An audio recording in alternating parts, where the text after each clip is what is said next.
नमस्कार दोस्तों, आगे चलते हैं और हम भारत के राष्ट्रपति के कुछ शक्तियां आपको बताया गया था पिछला वीडियो में। तो आप चाहे तो पिछले वीडियो को आप देख सकते हैं। उसी वीडियो में जो बताया गया था उसमें एक शक्ति के रूप में आज हम आपके यहाँ आकर डिस्कशन करने जा रहे हैं और वो है कार्यपालिका शक्तियां। तो कार्यपालिका शक्तियां शुरू से मैं जिस दिन से आपको संघ कार्यपालिका पढ़ा रहा हूं उस दिन से मैं बता रहा हूं आपको कार्यपालिका शक्तियां आर्टिकल 53 के तहत राष्ट्रपति को प्राप्त है, राष्ट्रपति के पास निहित है। यानी आप इतना समझिएगा कि विधि बनाने का जो तरीका विधायक के पास है, विधि बनाने का जो शक्तियां हैं वो विधायक के पास है और उसको लागू करने की शक्तियां राष्ट्रपति के पास है।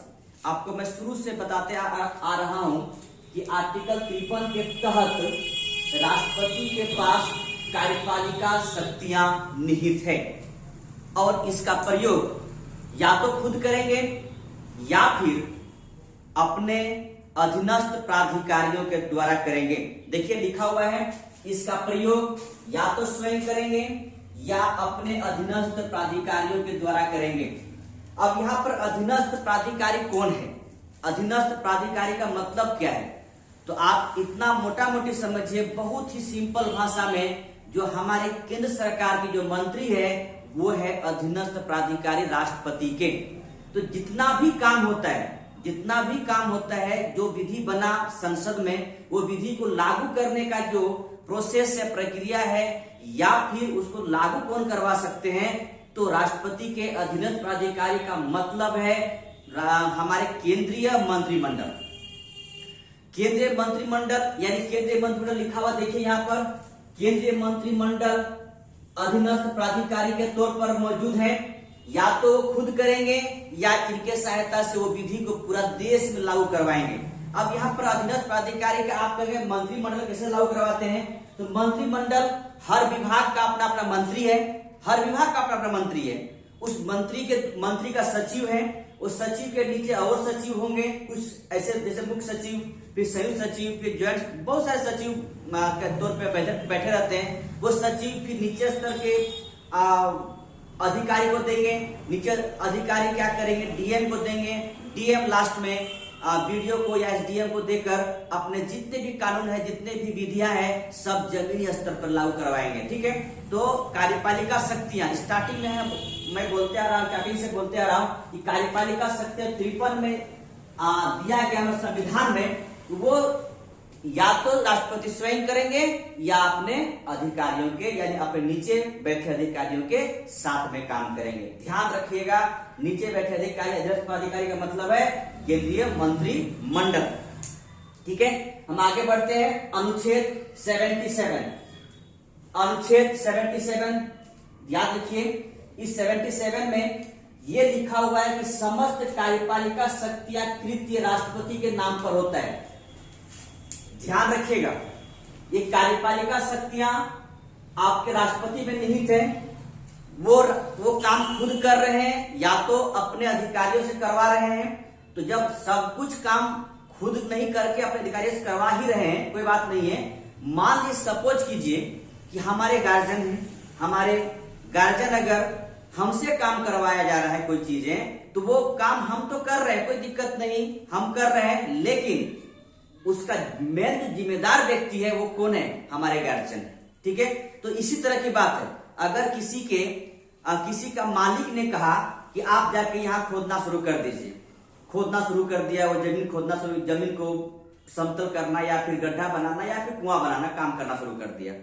अब उस मजदूर का क्या दोष है? दोष तो उनके मालिक का है। बात यहीं पर है। ठीक है, बात यही है।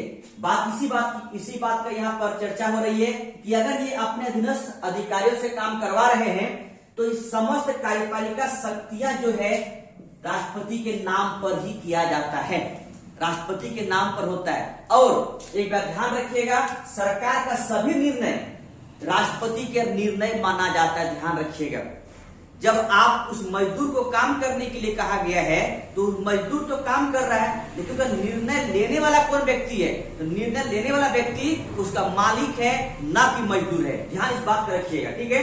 तो सरकार का जितना भी निर्णय है, जो भी निर्णय है, वो सारे निर्णय का मतलब हकदार राष्ट्रपति है, सब निर्णय उन्हीं का माना जाता है। ध्यान रखिएगा, आर्टिकल 77 के तहत ये बातें कही गई है। तो इतना याद रखिएगा कि हमारे देश का जितने भी सरकारी काम होते हैं वो सारे का सारे जिम्मेदार या सारे निर्णय राष्ट्रपति के होते हैं, ना कि और किसी का होता है। आगे बढ़ते हैं, ठीक है। 78 अनुच्छेद 78 के तहत ये लिखा हुआ यहाँ पर कि सूचना प्राप्त करने का अधिकार राष्ट्रपति को है। किससे है? पीएम से। देखिएगा कि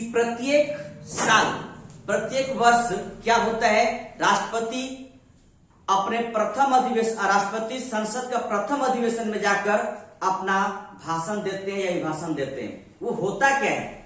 वो होता है सरकार का अगला 1 साल का निर्णय कि मैं क्या करने जा रहा हूं, ये आप पढ़ दीजिए। वो भाषण मंत्री परिषद लिखते हैं और पढ़ते कौन है? राष्ट्रपति। वही बात है, उसी भाषण में जो भी निर्णय लेने वाले 1 साल में, तो राष्ट्रपति समय समय पर पीएम से सूचना मांगते हैं कि जो हमसे आप पढ़वाए थे वो काम हो रहा है या नहीं हो रहा है। ध्यान रखिएगा कि राष्ट्रपति इससे सूचना प्राप्त करते हैं पीएम से कि आप देश में क्या कर रहे हैं, आप हमको डिटेल रूप में बताइए, या फिर मंत्री परिषद, आपके मंत्री परिषद क्या काम कर रहे हैं, क्या क्रियान्वयन कर रहे हैं, कार्य क्या कर रहे हैं, निर्वहन क्या कर रहे हैं, इन सब के बारे में सूचना प्राप्त करने का अधिकार राष्ट्रपति को, अगर राष्ट्रपति चाहे तो, ध्यान ये रखिएगा, राष्ट्रपति को इच्छा करे तो ये मांग सकता है, इच्छा ना करे कोई दिक्कत नहीं, मत मांगिए, अपना सब ठीक ठाक चल रहा है जैसे कि चलना चाहिए।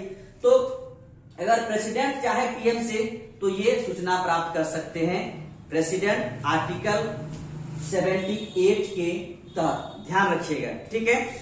अगला आपका आर्टिकल है 74 में कहता है कि राष्ट्रपति अपनी कार्यपालिका शक्तियों का प्रयोग मंत्री परिषद के लिए करेंगे। लेकिन यहाँ पर 74 ये कह रहा है कि अपनी कार्यपालिका शक्तियों का प्रयोग करने के लिए एक मंत्री परिषद का गठन किया जाएगा। ध्यान इस बात रखिएगा, वहां पर कह रहा है कार्यपालिका शक्तियों का प्रयोग अधीनस्थ प्राधिकारी से करेंगे, और यहाँ पे कहा जा रहा है 74 में कि इस अधीनस्थ प्राधिकारी जो है, इसका जो केंद्रीय मंत्रिमंडल है, इस जो मंत्री परिषद है, इस मंत्री परिषद गठन के लिए एक आर्टिकल है 74। तो राष्ट्रपति अपनी कार्यपालिका के शक्ति का प्रयोग करने के लिए एक मंत्री परिषद गठन किया जाएगा। उस मंत्री परिषद का जो मेन हेड होगा वो है हमारे देश का प्रधानमंत्री। हमारे देश का प्रधानमंत्री उस मंत्री परिषद का हेड होगा, यानी प्रमुख होगा। तो आप समझिए इतना सा, 74 ये कहता है कि कार्यपालिका शक्तियों का प्रयोग करने के लिए एक मंत्री परिषद का गठन किया जाएगा, ठीक है। आगे कुछ और बातें लिखी हुई, राष्ट्रपति के पास बहुत सारे संवैधानिक पद पे बैठे व्यक्तियों का नियुक्ति करने का अधिकार है। ध्यान इस बात का रखिएगा, कुछ नियुक्तियां हैं जो राष्ट्रपति करते हैं। ऐसी आप इतना समझिए, राष्ट्रपति अपने मन से कुछ नहीं करते। राष्ट्रपति जो भी नियुक्तियां हो रही है वो मंत्री परिषद के सलाह से नियुक्तियां होती है। देखिए इसमें कौन कौन सी नियुक्तियां हैं।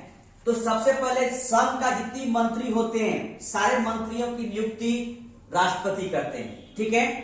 प्रत्येक राज्यों के राज्यपाल की नियुक्तियां राष्ट्रपति करते हैं।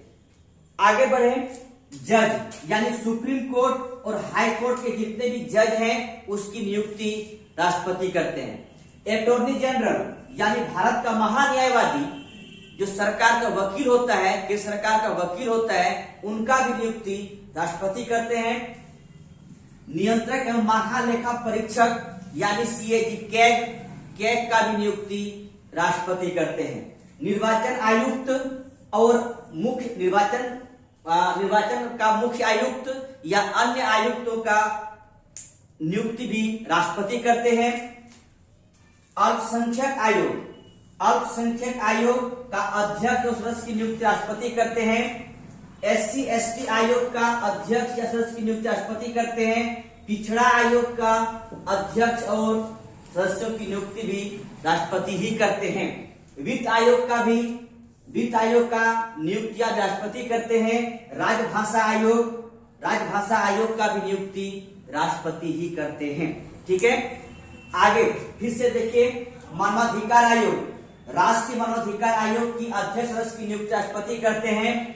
राष्ट्रीय महिला आयोग के सदस्य और अध्यक्ष की नियुक्ति राष्ट्रपति करते हैं। और आगे अंत में संघ राज्य क्षेत्र के राज्यपाल, प्रशासक और CM का भी नियुक्ति राष्ट्रपति ही करते हैं। ध्यान बात रखिए, इन सारे नियुक्तियां राष्ट्रपति द्वारा किया जाता है। ठीक है, एक बार सही से आपको देख लीजिएगा इसको सही तरीके से। इन सारे अधिकारियों की नियुक्ति राष्ट्रपति या सारे संवैधानिक पद पर बैठे व्यक्तियों की नियुक्ति राष्ट्रपति खुद करते हैं। ये अलग बात है कि मंत्रिपरिषद की सलाह से करते हैं, अपने मन से कुछ भी नहीं करते।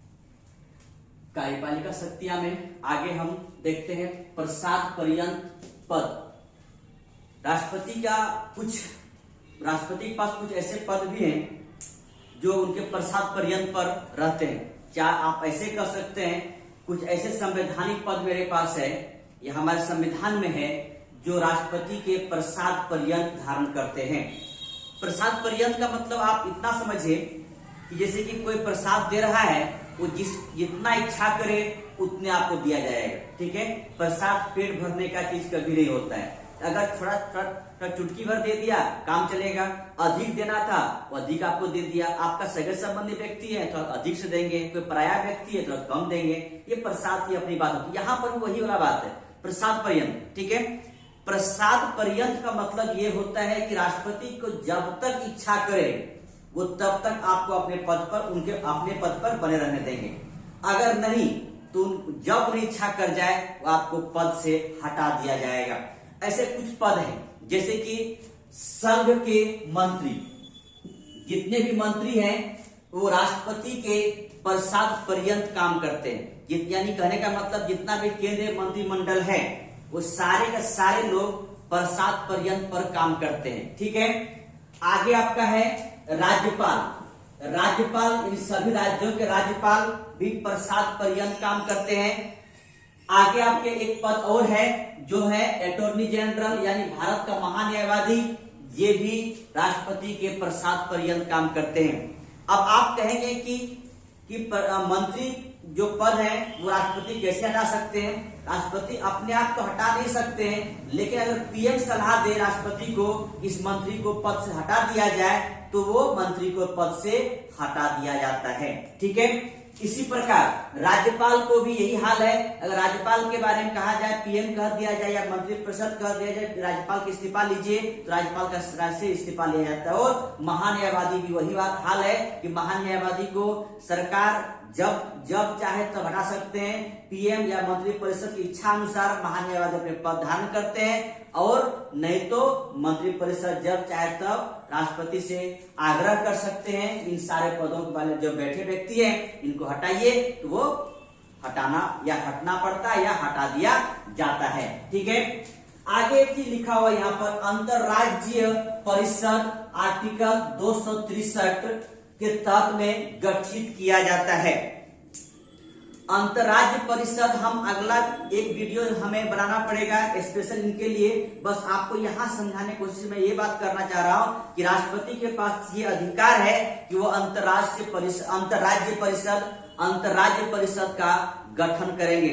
वो आर्टिकल दिया हुआ है, अनुच्छेद दिया हुआ है 263 के तहत में गठन किया जाएगा। इनको गठन करने का उद्देश्य क्या था? देखिए, इसमें क्या प्रोसेस गठन करने का, कितने लोग होते हैं, इसका अध्यक्ष को नियुक्ति कौन करता है, क्या कार्यकाल है, कैसे इसका फाउंडेशन है, कैसे इसका प्रोसेस द्वारा क्या होता है, इन सब बारे में हम बाद में आपको बताया जाएगा। लेकिन फिलहाल आप सिर्फ इतना समझिए कि इसको गठन करने की मकसद क्या है राष्ट्रपति को। तो गठन करने का मकसद सिर्फ इतना है, केंद्र और राज्यों के बीच संबंध अच्छा होना चाहिए। ठीक है, अगर खराब हो तो उनके लिए एक जगह बैठकर आपस में बात करेंगे और अपना क्या बोला जाए कि संबंध को ठीक किया जाएगा। दूसरा बात, विभिन्न राज्यों के मध्य सहयोग की बात किया जाता है। विभिन्न राज्यों के मध्य सहयोग की बात होती है, ठीक है। तो विभिन्न राज्यों के मध्य सहयोग की बात होता है, यानी अलग अलग राज्य अपने बीच में सहयोग करेंगे और कैसे राज्य को आगे बढ़ाया जाएगा, इस मैटर पे बात करेंगे, ठीक है। या फिर राज्य और केंद्र के बीच कोई झगड़ा है, किसी तरह कोई मनमुटाव है, तो आराम से बैठकर बात किया जाएगा अंतरराज्य परिषद के तहत में, आर्टिकल 263 के तहत, ठीक है। तो हम इसके लिए बाद में फिर से आएंगे और इसका कार्यपालिका शक्तियां का एक लास्ट पॉइंट आपको बताने जा रहा हूं मैं। ये है आपके पास, किसी भी राज्य क्षेत्र को अनुसूचित या जनजातीय क्षेत्र घोषित कर सकता है। भारत को अगर लग रहा है कि वो क्षेत्र में डेवलपमेंट करना मुझे है, या फिर उनका प्रशासन अपने हाथ पर लेना है, या फिर उस क्षेत्र को अच्छा बढ़ावा दिया जाए, वो क्षेत्र का लोग दबे कुचे हैं, तो वो आपका राष्ट्रपति जब चाहे तब इच्छा के अनुसार वो क्षेत्र को अनुसूचित या जनजातीय क्षेत्र घोषित कर सकता है और उसका प्रशासन, उस क्षेत्र का प्रशासन राष्ट्रपति द्वारा चलाया जाता है। ध्यान रखिएगा, राष्ट्रपति को इच्छानुसार अगर ये क्षेत्रों को अनुसूचित या जनजातीय क्षेत्र घोषित करना है तो करेंगे और उनका प्रशासन वो खुद चलाएंगे। तो ये था आपका कार्यपालिका शक्तियां, ठीक है। ये कार्यपालिका शक्तियां हैं, याद कर लीजिएगा। और हम आगे बढ़ने जा रहे हैं विधायी शक्तियां।